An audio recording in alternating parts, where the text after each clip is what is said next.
Okay, so I'll talk about the miracle of Portugal. The miracle of Portugal is that we are nearly as bad as Greece in terms of social catastrophe. We have 1.5 million of unemployed or underemployed people. We have increasingly precarious workforce.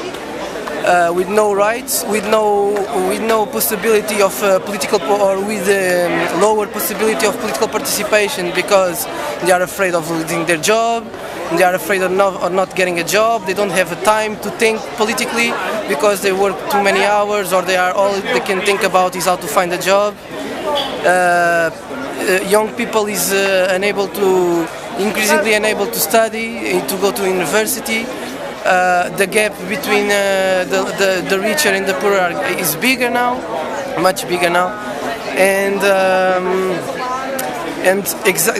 the speech is that because we don't have social struggles now, or we have a lower level of social struggles, that we are a good student. And this is the same they say to Ireland. It's the same they say to everybody who seems to accept a destruction of social conditions and living conditions without a fight. But that's also not true. We fight as we can. 2 weeks ago we had 100,000 people in the streets and the media didn't cover anything almost. So we are fighting, we are trying to fight, and the lesson, the good teacher now, the good teacher and the good student now is Greece, that is showing that it's possible to resist, that the institutions of the European Union and the IMF are not our friends, are not convincible of a new path.